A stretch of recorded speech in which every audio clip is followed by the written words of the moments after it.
우리 하나님 말씀 함께 보시겠습니다. 오늘 우리에게 주시는 하나님 말씀은 누가복음 14장 15절에서 24절까지 말씀입니다. 신약성경 120쪽 누가복음 14장 15절로 24절 말씀, 우리 함께 교독하시고 마지막 절은 함께 봉독하겠습니다.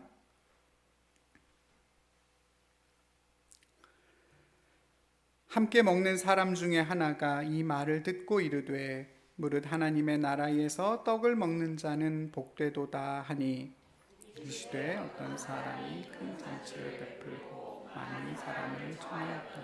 잔치할 시각에 그 청하였던 자들에게 종을 보내어 이르되 오소서, 모든 것이 준비되었나이다 하매, 다 일치하게 사람하여 한 사람은 이르되 나는 밭을 샀음에 아무래도 나가 보아야 하겠으니 청컨대 나를 양해하도록 하라 하고, 또 한 사람은 이르되 나는 소 5 겨리를 샀음에 시험하러 가니 청컨대 나를 양해하도록 하라 하고, 또 한 사람은 이르되 나는 장가 들었으니 그러므로 가지 못하겠노라 하는데, 종이 돌아와 주인에게 그대로 고하니 이에 집주인이 노하여 그 종에게 이르되 빨리 시내의 거리와 골목으로 나가서 가난한 자들과 몸 불편한 자들과 맹인들과 저는 자들을 데려오라 하니라. 종이 이르되 주인이여 명하신 대로 하였으되 아직도 자리가 있나이다. 주인이 종에게 이르되 길과 산 울타리 가로 나가서 사람을 강권하여 데려다가 내 집을 채우라. 내가 너희에게 말하노니 전에 청하였던 그 사람들은 하나도 내 잔치를 맛보지 못하리라 하였다 하시니라. 아멘.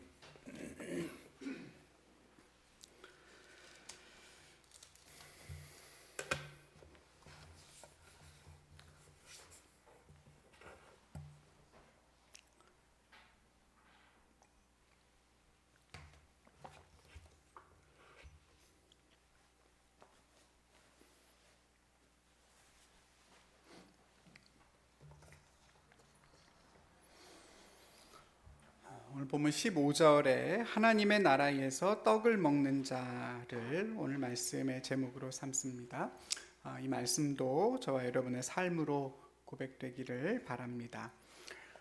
여러분 지난주 말씀 내용 기억나시죠? 예수님께서 한 바리새인 지도자의 집에 초대되어 가셨다가 거기에 있던 수종병 환자를 고쳐주셨습니다. 그리고 동시에 그 영혼과 삶이 수종병에 걸려있던 사람들도 치료하셨지요. 수종병 환자의 몸에 물이 너무 많아서, 물이 부족해서가 아니라 물이 한 곳에 모이고 계속 거기 고여서 아프고, 또 그래서 사람이 갈증을 느끼게 되는 것처럼 그 영혼이 너무 많은 자아로 가득 차서 삶은 아프고 붓고, 그러면서도 늘 다른 사람들의 인정에 목말라 하는 그런 또 다른 의미의 수종병 환자들도 주님께서 고쳐주셨습니다. 그러면서 예수님께서 하신 말씀이 너희가 하나님의 의로, 하나님의 사랑과 인정으로 충만해져서 내가 더는 남보다 더 높아질 필요가 없는 존재구나 하는 것을 깨닫고 물이 아래로 흐르듯이 감사로 흘러넘쳐서 자연스럽게 끝자리로 내려가서 사는 삶을 선택해라 그랬습니다. 그리고 동시에 그 끝자리에 앉는 삶이 어떤 것인가 구체적으로 소개해 주셨죠. 나에게 되갚을 수 없는 사람들에게 초대하고 선물을 베푸는 그런 삶을 살아라 그랬습니다. 기브 앤 테이크의 거래의 삶을 살지 말고 냉수 한 그릇이라도 갚을 수 없는 사람에게 선물로 주고 살아라. 그래서 주님 부활하실 때 예수님께 갚음이 있는 그런 삶이 되게 해라 그랬어요. 우리 성도 여러분 모두가 그런 선물과 잔치로서의 삶을 꼭 잘 살아내시기를 다시 한번 주님의 이름으로 축복합니다. 오늘 우리가 읽은 이 본문의 내용도 지난주의 연장선에 있습니다. 오늘 본문 15절에 보면 함께 먹는 사람 중에 하나가 이 말을 듣고 이르되 그랬습니다. 그러니까 그곳에서 함께 예수님 말씀을 듣고 있던 사람 중에 하나가 나서서 하나님의 나라에서 떡을 먹는 자가 복이 있습니다 그랬습니다. 갑자기 이 말을 한 거죠. 뭔가 약간 뜬금없고 또 애매한 얘기입니다.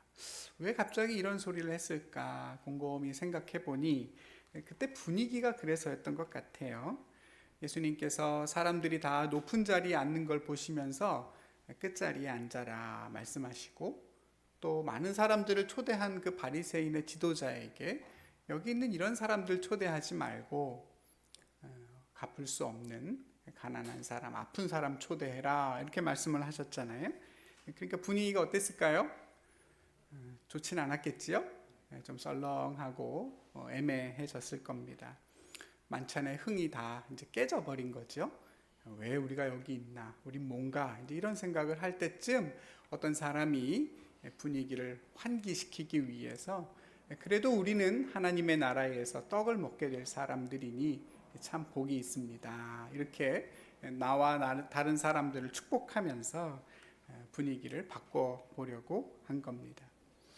이스라엘 백성이요, 하나님의 택함받은 선민이요, 바리새인이고 하나님 앞에 누구보다 열심을 가진 우리들이니까 절대로 우리가 하나님의 나라에 들어가지 못하는 일은 없을 것이고, 그러니 그곳에서 떡을 먹게 될 것이고 우리는 그런 잔치에 초대받은 자들이니 참 복된 것이다 하는 나름의 확신이 담겨 있는 말입니다. 한 사람이 그렇게 말을 했는데 예수님은 그 얘기를 또 그냥 넘어가진 않으세요. 그죠? 그냥 못 들은 척하고 흘려보내실 법도 한데 굳이 그 얘기에 대해서 한 비유를 더 말씀을 하셔서 기어이 그 생각을 바로 잡아 주십니다. 그게 오늘 본문의 내용이에요. 주님도 대단하시죠? 기어이 또 말씀을 하세요. 어떤 사람이 큰 잔치를 베풀고 사람들을 청했습니다. 큰 잔치의 크다는 메가, 헬라어 메가예요. 그러니까 그냥 소소한 잔치 정도가 아니라 정말 큰 잔치를 벌인 건데요. 거의 같은 내용을 기록하고 있는 마태복음 22장에 보면 우리가 잘 아는 말씀, 지난주에도 드린 말씀인데 천국은 어떤 임금이 자기 아들을 위하여 잔치를 베푼 것과 같다 그랬습니다. 아마 그런 정도의 잔치일 것 같아요. 왕이 세자의 결혼 잔치를 열 정도의 엄청나게 큰 잔치입니다. 이런 잔치에는 일단 사람들을 먼저 보내서 그 사람에게 이 잔치에 오라고 초청을 하게 됩니다. 여러분, 우리도 결혼 같은 거 할 때는 미리 청첩장을 보내죠. 사람들 나에게 얼마나 중요한 사람이냐에 따라서는 그냥 뭐 문자만 보낼 수도 있고, 때로는 직접 찾아가서 같이 식사하면서 결혼식에 초대하는 경우도 있습니다. 근데 그때도 그랬어요. 큰 잔치를 벌이고 중요한 사람에게는 미리 사람을 보내서 한참 전에 초청장을 건네주고 이러이러한 잔치에 오십시오 이렇게 부탁을 하게 됩니다. 그랬다가 잔치가 벌어지는 날이 되면 종을 다시 보냅니다. 그래서 그 종이 그날 직접 가서 모셔오게 되지요. 17절에 보면 잔치할 시각에 그 청하였던 자들을 보냈다 나옵니다. 자들에게 종을 보냈다 이렇게 나오죠. 처음에는 잔치가 열리니 와서 참석해 주십시오 이렇게 초청을 하는 것이고, 그 초청에 허락한 사람들에게는 그 당일에 일종의 픽업 서비스를 가는 겁니다. 종들을 보내서 이제 오시면 됩니다. 모든 게 다 준비가 끝났습니다. 그러는 겁니다. 그러니까 손님에 대한 엄청난 배려이고 아주 극진한 환대겠지요. 그만큼 상대방을 존중한다는 의미이고, 역사가들에 따르면 상류층에서 이렇게 관례적으로 했다고 합니다. 미리 청하고 종을 보내어 모셔옵니다. 그런데 문제가 생겼어요. 오기로 했던 사람들이 하나같이 다 거절합니다. 18절에 보니까 다 일치하게 사양했다 그랬습니다. 도저히 상상하기 어려운 생기기 어려운 일이 벌어진 겁니다. 본문에는 그렇게 오지 못하겠다고 한 사람들의 이유가 세 가지 정도로 정리가 되어 나옵니다. 먼저 어떤 사람은 내가 밭을 사서 못 오겠다 그랬습니다. 밭을 새로 샀으니 그 밭에 나가서 할 일이 많다, 돌아봐야 된다, 그러니 좀 양해해 달라 그랬습니다. 여러분, 땅을 새로 사면 할 일이 많겠죠? 마음이 거기에 가서 머물게 될 것입니다. 교회를 옮기고 사무실을 구하게 되니까 마음이 여기에 있지 않고 거기 가 있습니다. 여기는 어떻게 되든 까짓거 이제 2주면 가는데 여기에 제가 뭔 에너지를 더 쓰겠습니까? 청소하고 깨끗하게는 하지만 그 이상은 1도 애정을 두지 않게 되고 마음은 그쪽에 가 있죠. 계속 그 생각을 하게 됩니다. 당연하죠. 밭을 샀는데요, 땅을 샀는데요, 얼마나 그 마음이 흥분되고 그 밭에 대한 마음이 간절하겠습니까? 이해가 될 일입니다. 또 다른 한 사람은 소를 샀습니다. 황소를 샀어요. 이번에도 뭘 사죠? 그러니까 내가 자꾸 뭘 사는 거하고 연관이 됐던 얘기인데요. 소 2마리가 함께 끄는 걸 우리는 결이라고 하죠. 쟁기를 결이라고 합니다. 그러니까 5결이를 샀다는 건 10마리의 황소를 샀다는 뜻입니다. 지금도 그렇겠지만 황소 10마리면 그 당시에는 어마어마한 재산이죠. 황소 10마리가 필요할 정도의 땅을 가지고 있다. 보통 부자가 아닐 것입니다. 부자가 황소를 새로 10마리나 사게 됐습니다. 마음이 어떨까요? 네, 막 소한테 가서 흥분되겠죠? 와, 저 소 10마리로 5결이에 딱 묶어가지고 땅을 한 번에 갈면 얼마나 빠르게 갈 수 있을까? 그 마음이 부풀어 오르고 너무나 흥분되는 일이 아니겠습니까? 안 갈만 하죠. 나 지금 소 때문에 못 가니 이해해 주십시오. 이해가 안 되는 부분은 아닙니다. 마지막으로 다른 한 사람은 나 장가 가서 못 가겠다 그럽니다. 장가를 옛날에 가서 못 가는 게 아니라 최근에 갔겠죠? 최근에 갔으니 내가 아내를 더 잘 돌봐야 되니 아내와 시간을 보내야 되니 나 못 가겠다 그럽니다. 여러분, 이 부분에 나오는 본문을 잘 보면 앞에 2가지의 경우와 다른 게 하나 보입니다. 그 앞에 2가지 경우에는 나왔던 표현인데 이 3번째 경우에는 나오지 않는 표현 문구가 하나 있어요. 그게 뭐죠? 청컨대 나를 좀 양해해달라, 이 표현이 없어요. 그렇죠? 왜 그럴까요? 생각해 보니까 이거 너무 당연한 요구다 이거죠. 다른 사람에게 양해를 구할 문제도 아닌 너무나 당연하기 때문에 이렇게 요구할 수 있는 겁니다.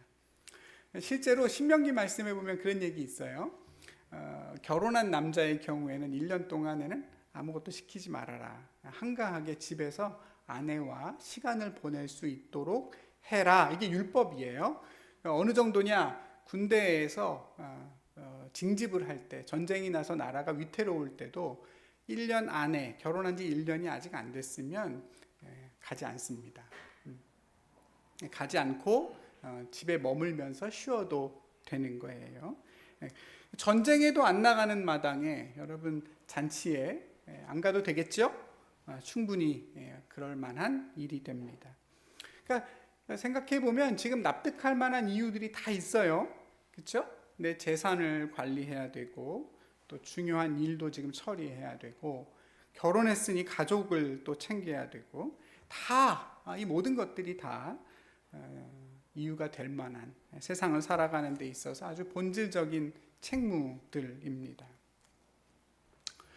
그러나 여러분 한번 생각해 보면 그렇다고 해서 이들의 거절이 정당하냐, 합당한 이유가 되냐 하는 것은 별개의 문제입니다. 왜냐하면 잔치에 잠깐 갔다 온다고 해서 그 밭이 사라지거나 소가 잘못되거나 또 그 가정이 문제가 생기는 게 아니기 때문입니다. 내가 마음만 있다고 한다면 그 잔치 잠깐 다녀올 수 있습니다. 아마 이 이야기를 들었던 그 당시의 사람들도 다 말이 되는 소리냐라고 이해했을 것입니다. 그 극진한 환대와 초대를 받아놓고 분명히 가겠다고 해놓고 그 당일에 종들에게 못 가겠다 말할 수 있느냐. 정 어려우면 그 전에 어떻게 하면 되죠? 본인이 사람을 보내거나 직접 가서 이러이러한 이유로 못 가게 됐습니다 라고 말할 수도 있었을 텐데, 보통은 사회적 관례상 그런 환대를 받으면 다 어쩔 수 없이 가게 되는 게 보통의 예인데, 그렇지 않고 이렇게 그 당일에 거절한다는 것은 결국 어떤 뜻이겠습니까?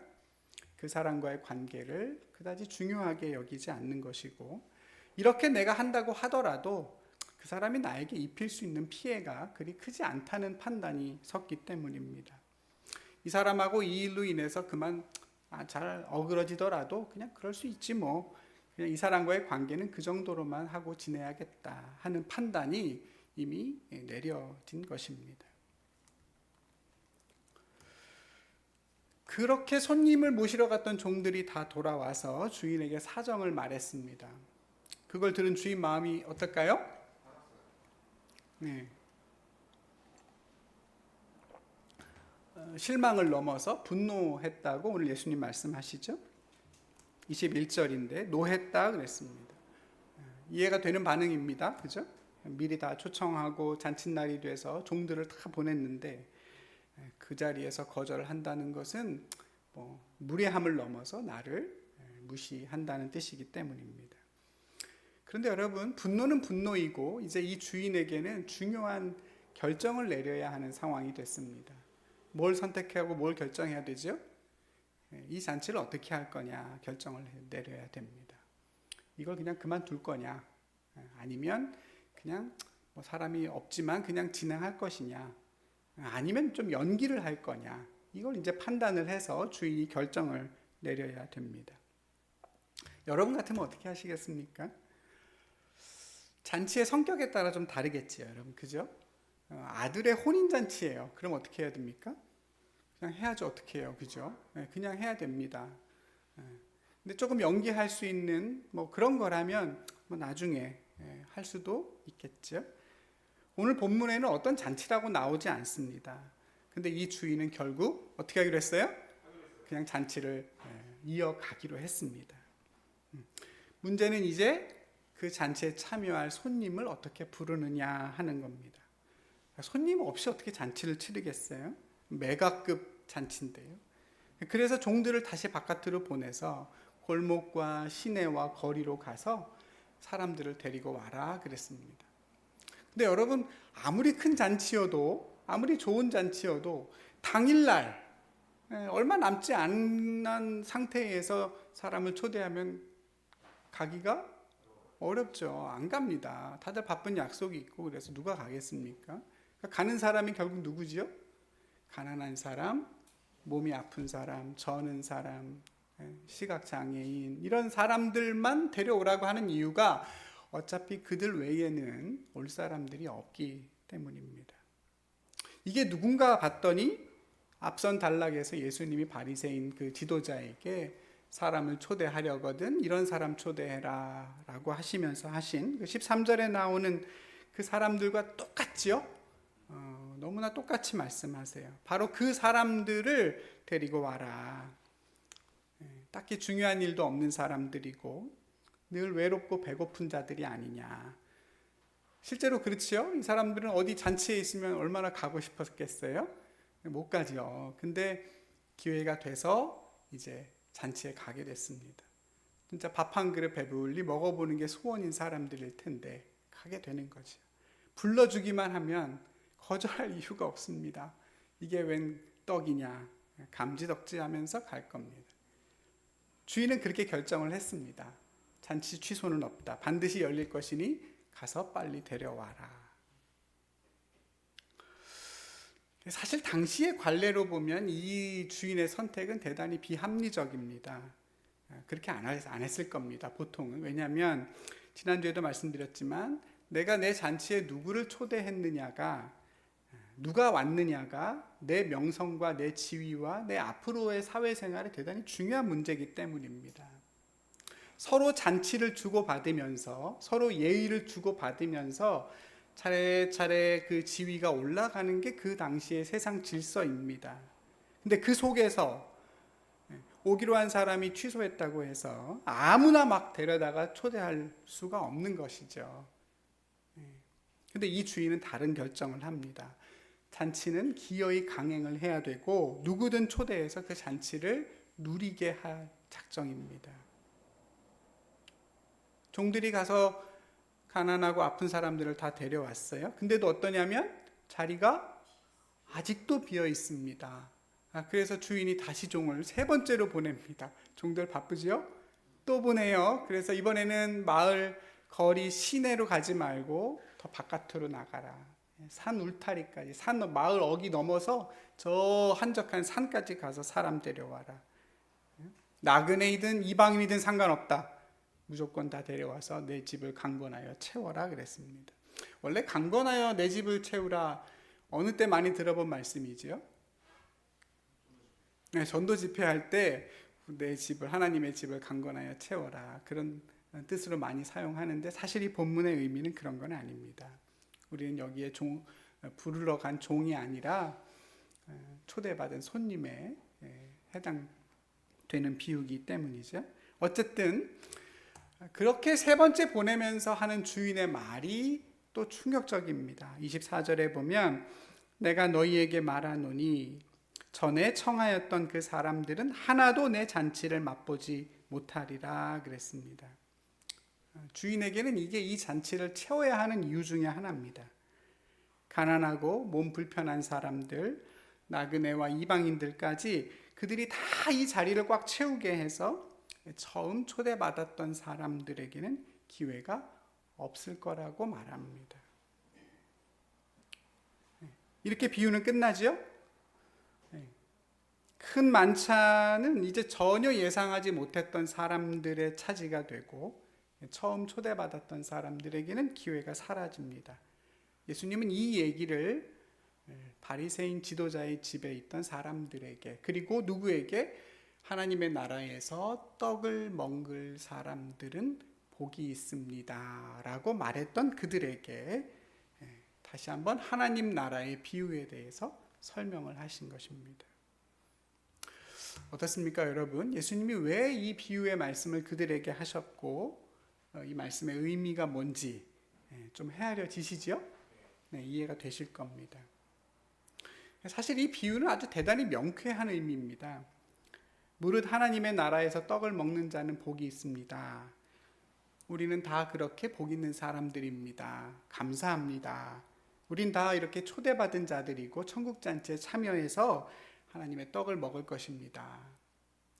자신만만해하고 있는 이스라엘 백성들을 향해서 주님은 너희는 다만 전에 청함을 받은 사람들일 뿐이다.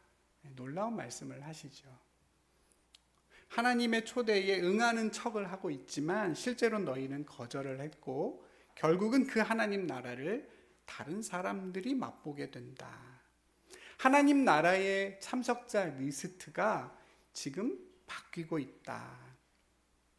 하나님의 초대를 외면하고 거절한 이스라엘 백성들 대신에 가난하고 아픈 사람들, 또 나그네와 이방인들, 정말 불러주기만 하면 이게 웬 떡이냐, 너무나 감사하다라고 하면서 갈 사람들, 그들로 인하여서 하나님의 나라가 지금 채워져 가고 있다. 여러분, 그 나그네와 이방인이 누구겠죠?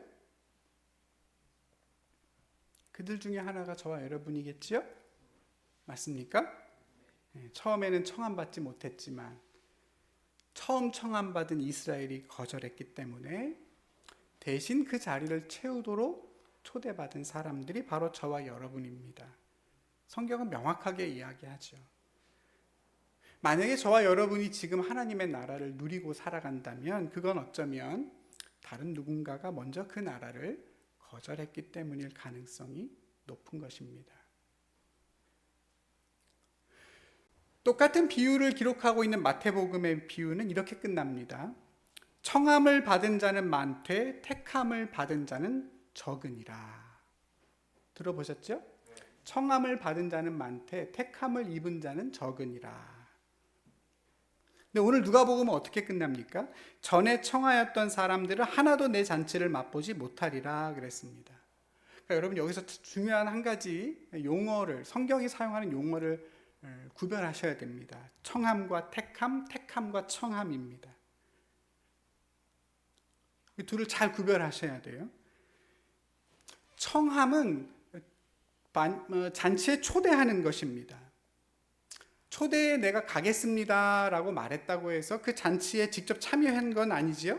이건 아직 참여하기 전입니다. 아직 내가 청함을 받은 것이고, 예수님 뭐라고 하시냐면 그렇게 잔치에 오십시오 라고 청함을 받은 사람은 많다고 하십니다. 반면에 택함을 입었다는 건 무슨 뜻입니까? 직접 거기에 갔다는 뜻입니다. 실제로 잔치에 참여한 사람을 가리켜서 예수님은 그게 택함을 받은 것이다 이렇게 말합니다. 그러니까 우리가 사용하는 표현을 조심해야 되는 거예요. 우리는 택함 받았다 그럼 어떻게 생각하지요?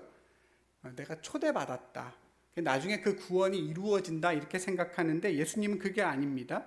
내가 지금 여기에서 하나님의 나라를 직접 누리는 사람들을 향해서 택함을 받은 자들은 적다 그랬습니다. 택함 받았다는 건 초대가 아닙니다. 들어가기로 내가 예정됐다는 얘기가 아니에요. 그게 아니라 이미 지금 내가 그것에 응하여 그 나라 잔치에 참여하고 누리고 있다는 뜻입니다. 그런 사람은 많다, 적다? 네, 그런 사람은 적다.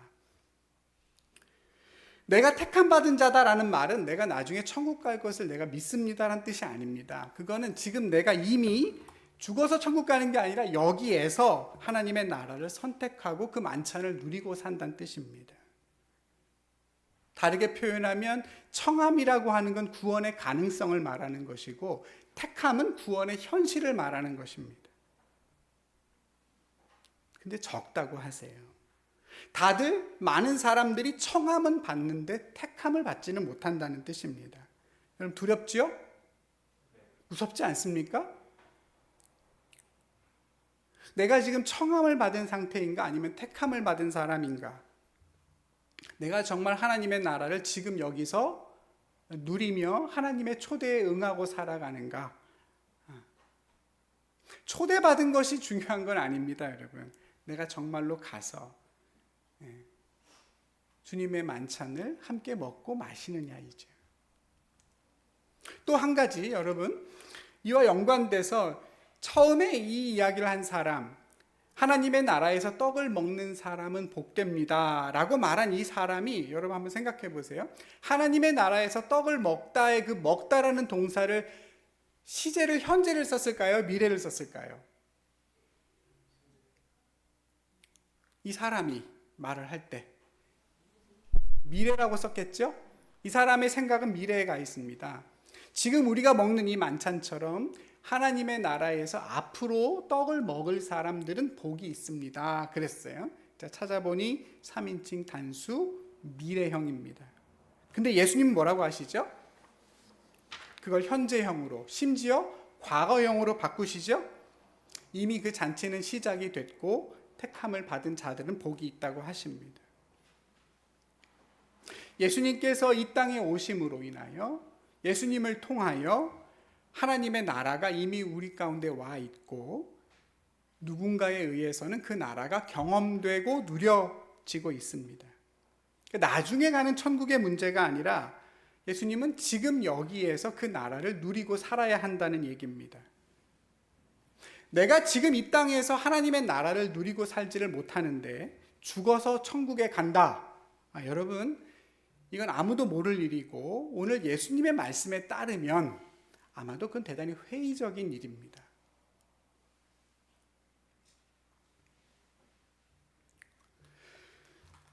사랑하는 우리 성도 여러분, 비록 청함은 받았지만 결국 거절해서 택함에 이르지 못한 이스라엘 백성들, 이들처럼 저와 여러분이 똑같은 운명에, 똑같은 삶에 떨어질 수 있다는 사실에 눈을 뜨셔야 됩니다. 나는 정중하게 하나님의 초대를 받은 사람이고, 내가 지금 거절한다 해도 그 관계가 괜찮으리라, 나를 위한 잔치가 언제든 다시 열리겠지라고 생각한 사람들을 향해서 예수님 뭐라고 말씀하셨는지를 잘 귀담아 들어야 됩니다. 우리가 거절한 하나님의 그 나라를 지금도 누군가는 누리며 살아갑니다. 내가 거절했기 때문에 다른 누군가에게로 그 나라가 넘어갑니다. 내가 없으면, 내가 반응하지 않으면 하나님 나라가 이루어지지 않는 게 아닙니다. 우리 하나님 아버지는 그 나라를 반드시, 그 잔치를 반드시 강행하시고야 말겠다고 하십니다. 손님이 없으면 더 가난하고 더 사모하는 이들을 불러서 그 자리를 채울 작정이십니다. 우리의 거절과는 상관없이 하나님의 나라는 이루어질 것이고 그 나라를 누리는 사람은 반드시 있다는 뜻입니다.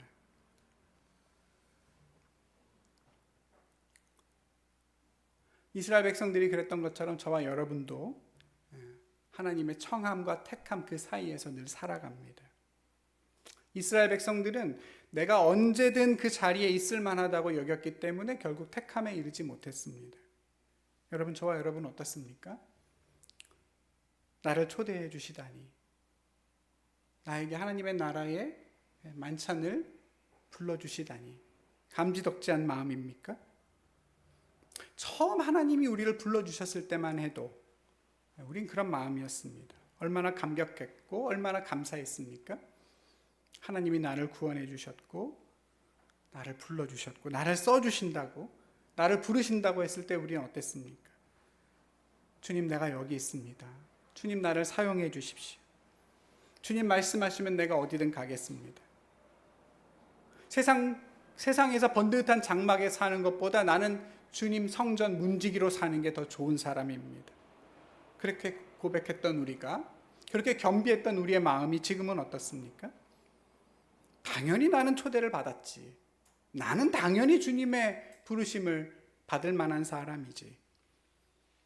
내가 바쁘면 그만둘 수도 있지. 내 일이 더 중요하지. 훨씬 더 이건 가능한 일이지. 내가 장가를 갔는데 이 일을 지금 하게 생겼나?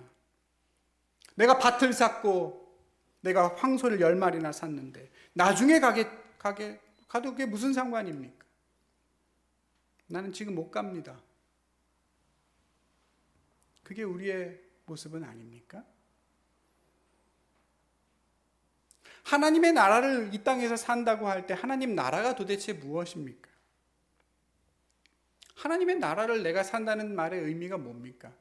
하나님의 나라, 하나님이 통치하시고 하나님의 말씀이 선포된 대로 이루어지는, 하나님의 뜻이 이루어지는 나라가 하나님 나라지. 그럼 여러분 한번 생각해 보십시오. 내가 어떻게 살아야 하나님의 나라를 누리고 살겠습니까? 내 삶이 그냥 내 것이라, 이건 그냥 내 삶이라, 내 한평생이라, 그러니 잘 살면 족하다, 그 마음으로 어떻게 하나님 나라를 살겠습니까? 내 삶이 하나님의 나라입니다. 하나님의 것입니다. 내 삶의 목적이 나에게 있는 것이 아니라 적어도 나를 부르신 하나님께 그 목적이 있음을 알고 그 목적에 따라서 내가 살고자 합니다. 그 고백이 있어야 내 삶이 하나님의 나라로 누려지는 거 아니겠습니까? 이건 내 삶이에요. 하나님 도와주세요. 그게 무슨 하나님의 나라이고 그게 무슨 신앙입니까? 그가 주님이시지 않습니까? 내 생명의 주인이라면 적어도 내 삶을 살아낼 때, 뭔가 결정할 때 주인에게 그 뜻을 묻고 내 이 삶이 어떻게 하면 하나님의 나라가 될 수 있을까? 하나님의 이름이 높임을 받는 하나님의 영광이 될 수 있을까를 고민해야 되지 않습니까? 하나님은 약속하시지요. 너희가 먼저 하나님의 나라를 구하면, 그런 나라를 살면 내가 다른 건 다 더하여 주겠다고 하시죠. 너희가 주인으로 살지 말아라. 너희에게 생명이 없고 그 생명을 완성할 수 있는 주인이 아니지 않느냐. 너희는 생명을 받았고 그 생명을 완성하는 것도 너희가 아니니 주인에게 맡기고 살아라. 그리고 주인이 어떤 영광을 어떻게 받아야 하는지를 고민하고 살아라. 그러면 다른 건 더하여 주겠다. 그게 예수님의 약속이시죠. 우린 그걸 믿는 사람들이고 그 나라 백성으로 살겠다고 하나님의 초대에 응한 사람들입니다. 근데 우리의 삶에서는 늘 주객이 전도됩니다. 하나님이 귀찮아지고 하나님의 초대를 불편해합니다. 말씀 들을 때는 내가 초대에 응할 것 같다가도 실제 삶에서 정말로 하나님이 찾아오셔서 이제입니다, 지금이에요, 오셔서 잔치를 누리세요, 순종하세요라고 하면 그땐 우리는 여러 핑계를 대고 그 초대를 거절합니다. 가장 중요한 문제는 하나님이 정말 내 주님이 아니라는 사실입니다. 심부름꾼이죠. 신앙을 핑계로 더 많은 걸 요구하고 당연히 내 것이냐, 내가 기도했으니 하나님 당연히 나에게 들어주셔야 됩니다, 내 권리라고 생각합니다. 내가 주인인 것처럼 시간과 물질을 내 멋대로 사용하고 마치 내가 당연히 초대받고 당연히 택함 받아 마땅한 사람인 것처럼 교만해져서 베푸신 것에 대한 감사는 일조차 할 줄 모릅니다. 청함 받았으나 택함 못 받은 것입니다. 사랑하는 우리 성도 여러분, 우리는 하나님의 나라의 백성이고 그 나라를 먼저 구하는 사람들입니다. 내 삶이 누구에게 속했고 누구의 주권 아래 있는지를 잊어서는 안 된다는 뜻입니다. 먼저 내가 그 나라의 백성이 되기로 하면, 그 나라의 뜻을 먼저 구하면 하나님은 그 삶을 통해서 하나님의 영광 받으실 일들을 이루어 가실 뿐만 아니라 우리가 필요한 것들을 주신다고 약속하십니다. 그 약속을 사는 사람들이 저와 여러분입니다.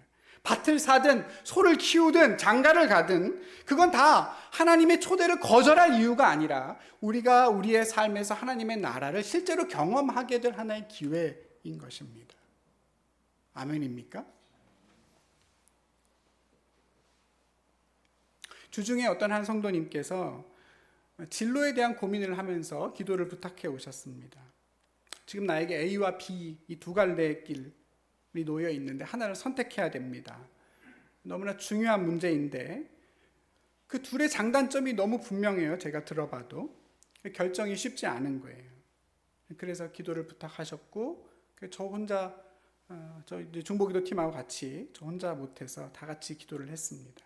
바른 결정을 내릴 수 있는 지혜와 분별력을 달라 기도했죠. 근데 이제 그 부탁을 저에게 하면서 그 성도님께서 하신 말씀이 제 마음에 참 귀하게 다가왔습니다.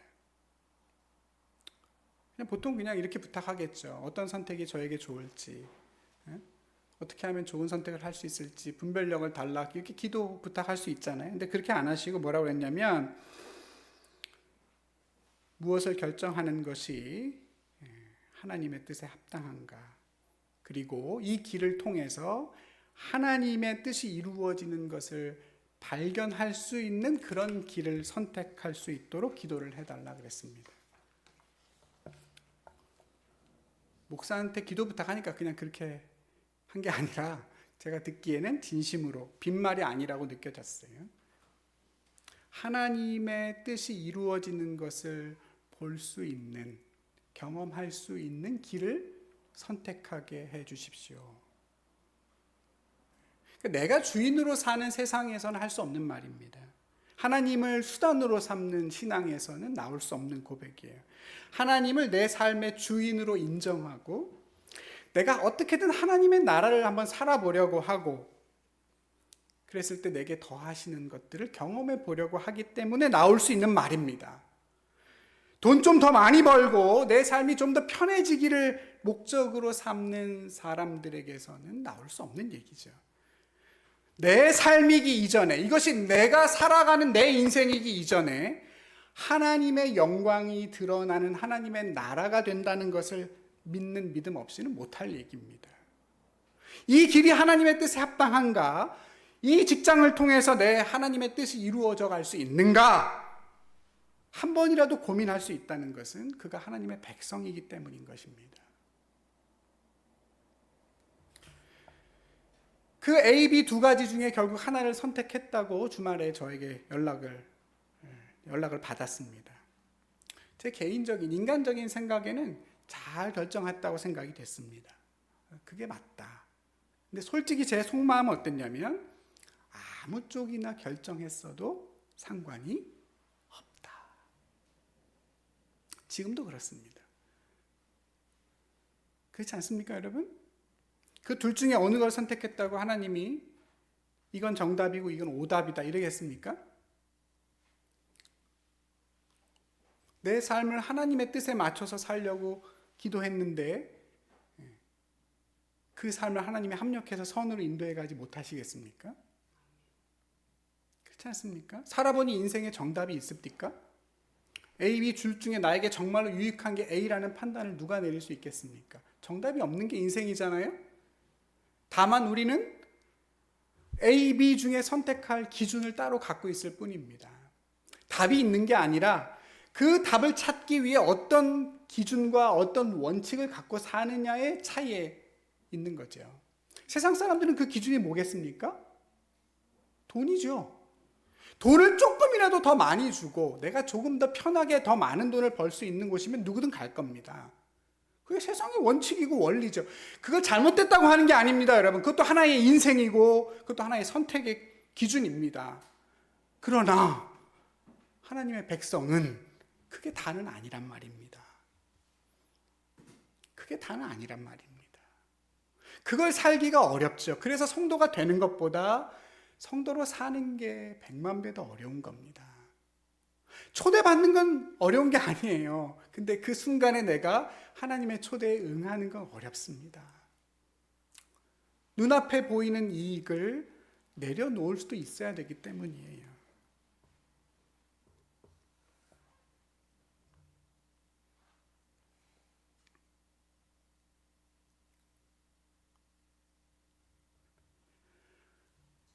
먼 훗날에 하나님의 나라에서 떡을 먹게 되면 우린 참 복이 됩니다 라고 했던 사람에게 예수님은 아니 지금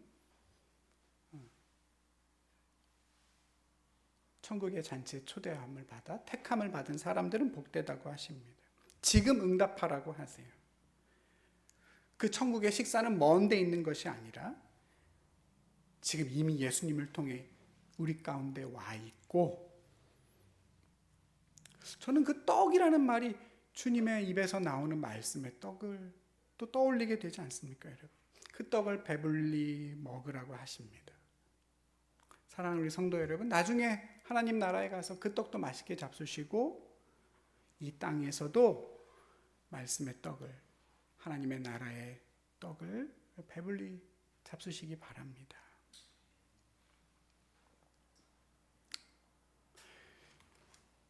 등이 굽은 소나무가 선산을 지킨다는 유명한 말이 있습니다.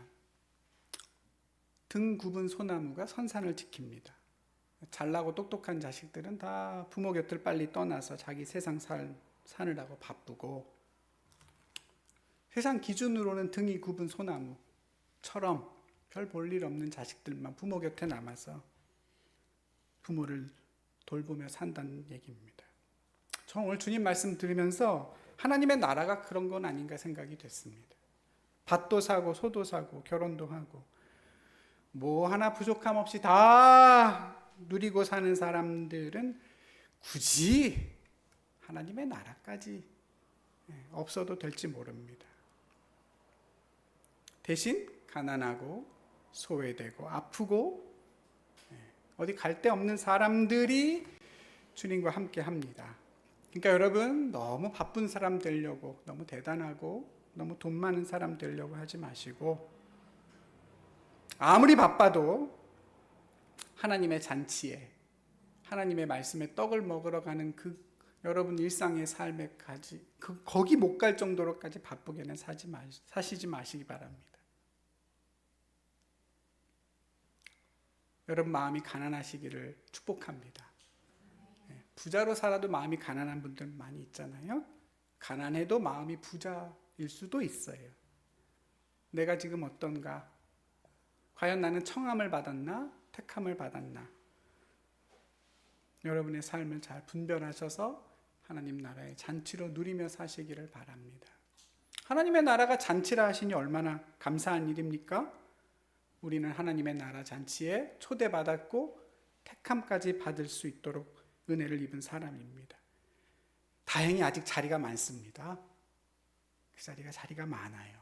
안 가려고 하기 때문에 자리가 많아요.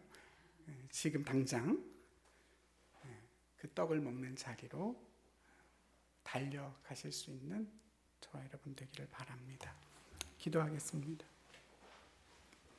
하나님 감사합니다. 하나님의 나라를 우리에게 허락하시고 우리를 또 불러주시니 감사합니다. 그 나라에 초대받은 것에만 머물러 있지 않게 하시고 그 나라를 누리고 경험할 수 있도록 하나님 저희에게 날마다 은혜를 더하여 주시옵소서. 우리의 유일한 주가 되신 분이 하나님이십니다. 우리 하나님께 내 삶을 맡겨드립니다. 하나님의 나라와 뜻이 내 삶을 통해 이루어지게 하시고 더불어 하나님이 약속하신 모든 것들을 풍성히 누리는 복된 삶 우리 성도들 살아내게 하여 주시옵소서. 예수님의 이름으로 기도드리옵나이다. 아멘.